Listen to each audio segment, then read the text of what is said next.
बैसाख मास कथा अध्याय 5। जय श्री कृष्णा। राधे राधे। आप सभी का दिन शुभ और मंगलमय हो।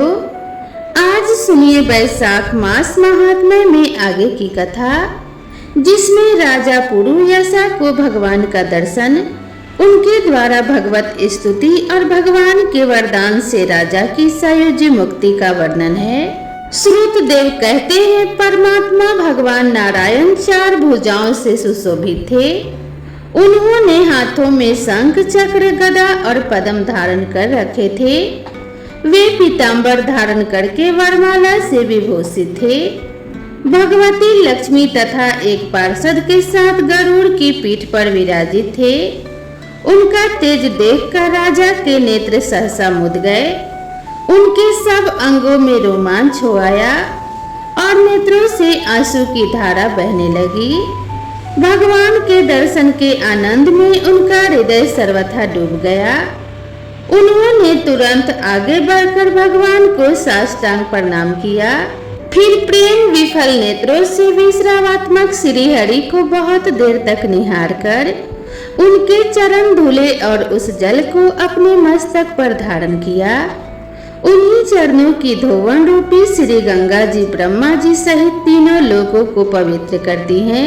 इसके बाद राजा ने महान वैभव से बहुमूल्य वस्त्र, आभूषण और चंदन से हार, धूप, दीप तथा अमृत के समान नैवेद्य के निवेदन आदि से और अपने तन, मन, धन और आत्मा का समर्पण करके अद्वितीय पुराण पुरुष भगवान विष्णु का पूजन किया। पूजा के बाद इस प्रकार स्तुति की कि जो निर्गुण, निरंजन और प्रजापति होके भी अधीश्वर हैं, ब्रह्मा आदि संपूर्ण देवता जिनकी वंदना करते हैं, उन परम पुरुष भगवान श्री हरि को मैं प्रणाम करता हूँ। शरणागत की पाप राशि का नाश करने वाले आपके चरणारविंद को परिपक्व योग वाले योगियों ने जो अपने हृदय में धारण किया है, यह उनके लिए बड़े सौभाग्य की बात है। बढ़ी हुई भक्ति के द्वारा अपने अंतःकरण तथा जीव भाव को भी आपके चरणों में ही चढ़ाकर वे योगी जन उन चरणों के चिंतन मात्र से आपके धाम को प्राप्त हुए हैं। विचित्र कर्म करने वाले आप स्वतंत्र परमेश्वर को नमस्कार है। साधु पुरुषों पर अनुग्रह करने वाले आप परमात्मा को प्रणाम है। प्रभु, आपकी माया से मोहित होकर मैं स्त्री और धन रूपी विषम में ही भटकता रहा हूँ। अनर्थ में ही मेरी अर्थ दृष्टि हो गई थी। प्रभु हे विश्व मूर्ते, जब जीव पर आप अनंत शक्ति परमेश्वर की कृपा होती है, तभी उसे महापुरुषों का संग प्राप्त हो जाता है, जिससे यह संसार समुद्र गोपद के समान हो जाता है। मेरा सारा राज्य जो मुझसे छीन गया था, वह भी आपका मुझ पर महान अनुग्रह ही हुआ था, ऐसा मैं मानता हूँ। मैं ना तो राज्य चाहता हूँ प्रभु, ना पुत्र आदि की इच्छा रखता हूँ, ना कोष की इच्छा रखता हूँ, अपितु मुनियों के द्वारा ध्यान करने योग्य जो आपके आराधनीय चरणारविंद हैं, उन्हीं का नित्य सेवन करना चाहता हूँ। हे देवेश्वर, हे जगत निवास, मुझ पर प्रसन्न होइए, मुझ पर कृपा कीजिए, जिससे आपके चरण कमलों की स्मृति बराबर बनी रहे तथा स्त्री, पुत्र, खजाना और आत्मी कहे जाने वाले सब पदार्थों में जो मेरी आसक्ति है, वह सदा सदा के लिए दूर हो जाए। भगवान, मेरा मन सदा आपके चरणारविंद के चिंतन में लगा रहे। मेरी वाणी आपकी दिव्य कथा के निरंतर वर्णन में तत्पर हो। मेरे ये दोनों नेत्र आपके श्री विग्रह के दर्शन में, कान कथा श्रवण में तथा मेरी जीभा आपके जीभा लगाए हुए प्रसाद के आस्वादन में तत्पर हो। प्रभु, मेरी नासिका आपके चरण कमलों की तथा आपके भक्त जनों के गंध विलेपन आदि की सुगंध लेने में, दोनों हाथ आपके मंदिर में झाड़ू आदि लगाने की सेवा में, दोनों पैर आपके तीर्थ और कथा स्थान की यात्रा करने में, तथा मस्तक निरंतर आपको प्रणाम करने में संलग्न रहे। मेरी कामना आपकी उत्तम कथा में और बुद्धि आपका चिंतन करने में तत्पर हो। मेरे घर पर पधारे हुए मुनियों द्वारा आपकी उत्तम कथा का वर्णन तथा आपकी महिमा का गान होता रहे और इसी में मेरे सारे दिन बीते। हे श्री हरि विष्णु, एक क्षण तथा आधे पल के लिए भी ऐसा प्रसंग कभी न आए जो आपकी चर्चा से रहित हो। मैं परमेष्ठी ब्रह्मा का पद भूतल का चक्रवर्ती राज्य और मोक्ष भी नहीं चाहता, केवल आपके चरणों की निरंतर सेवा चाहता हूँ, जिसके लिए श्री लक्ष्मी जी तथा ब्रह्मा शंकर आदि देवता भी सदा प्रार्थना किया करते हैं। राजा की इस प्रकार स्तुति करने पर कमल नयन भगवान विष्णु ने प्रसन्न होकर मेघ के समान गंभीर वाणी में इस प्रकार कहा, राजन, मैं जानता हूँ तुम मेरे श्रेष्ठ भक्त हो, कामना रहित और निष्पाप हो। हे राजन, मुझ में तुम्हारी दृढ़ भक्ति हो और अंत में तुम मेरा सायुज्य प्राप्त करो। तुम्हारे द्वारा किए गए इस स्तोत्र से पृथ्वी पर जो लोग भी मेरी स्तुति करेंगे, उनके ऊपर संतुष्ट होकर मैं उन्हें भोग और मोक्ष प्रदान करूंगा। यह अक्षय तृतीया इस पृथ्वी पर प्रसिद्ध होगी, जिसमें भोग और मोक्ष प्रदान करने वाला मैं तुम्हारे ऊपर प्रसन्न हुआ था।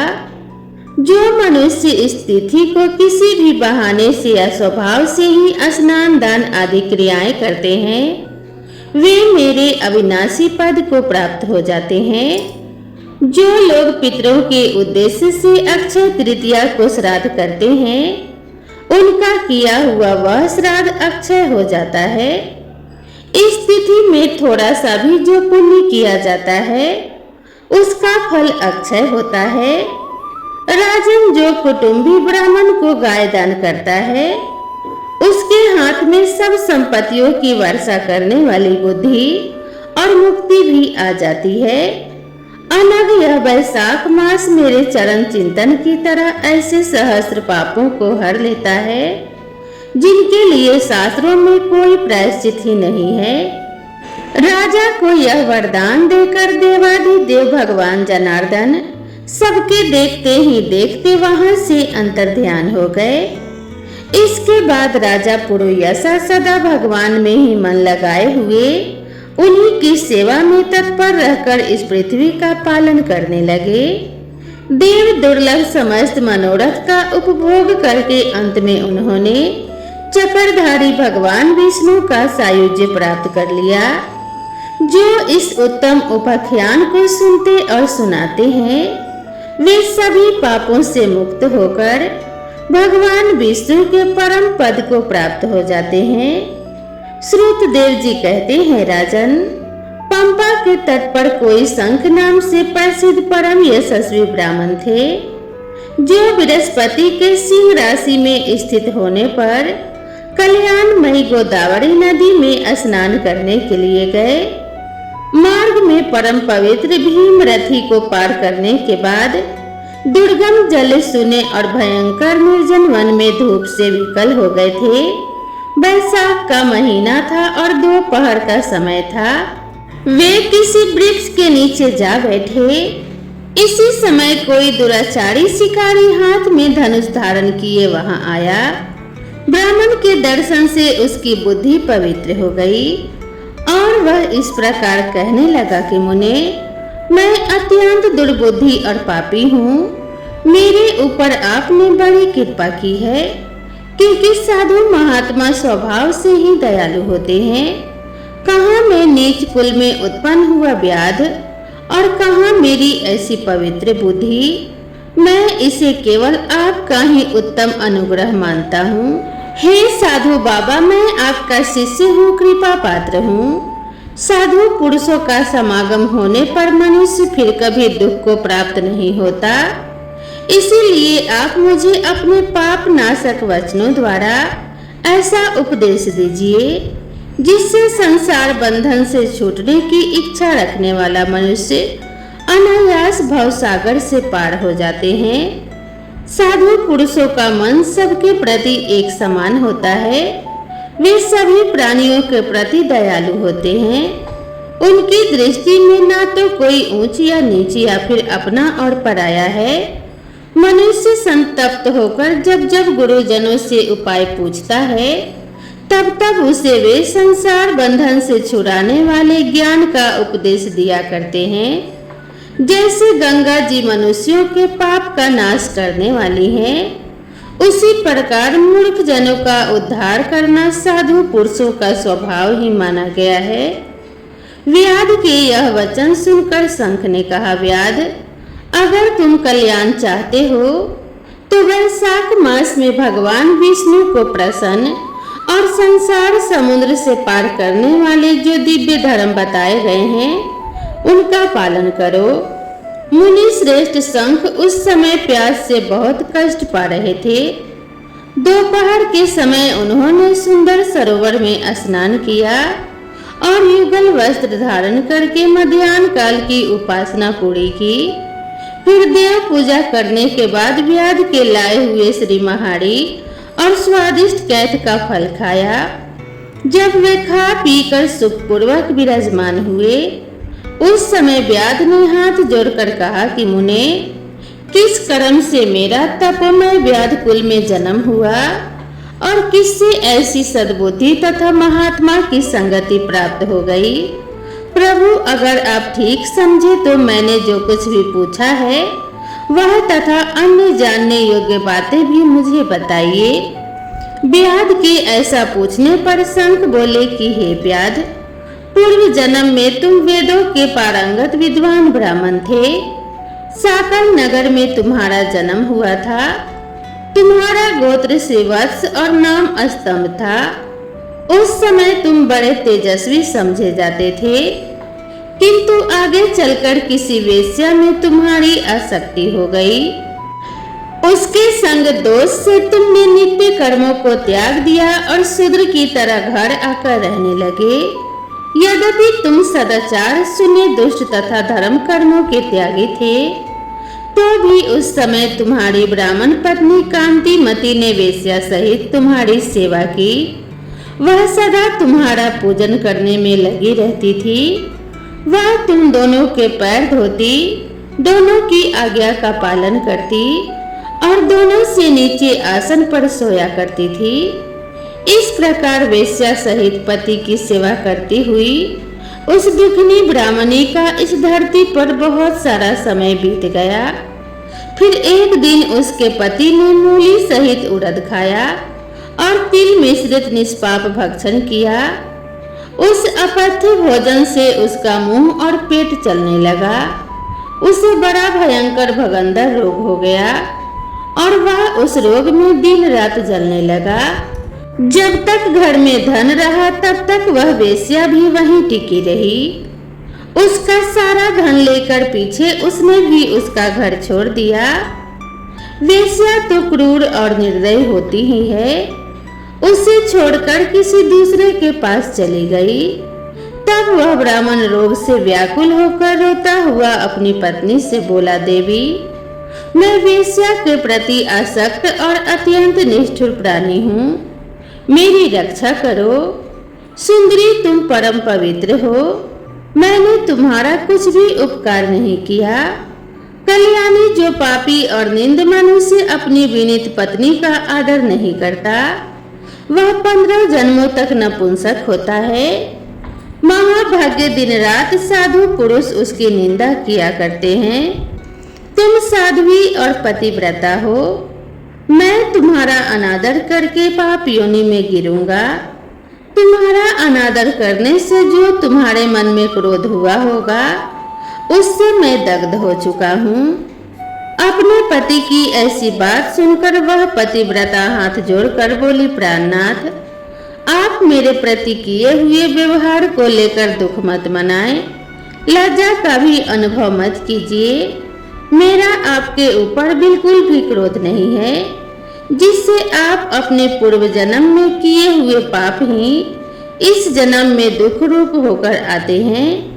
जो उन दुखों को धैर्य पूर्वक सहन करती है वही स्त्री साध्वी मानी जाती है और वही पुरुष श्रेष्ठ समझा जाता है। वह उत्तम वर्ण वाली स्त्री अपने पिता और भाइयों से धन मांग कर लाई और उसी से अपने पति का पालन करने लगी। उसने अपने पति को साक्षात क्षीर सागर निवासी श्री विष्णु ही माना।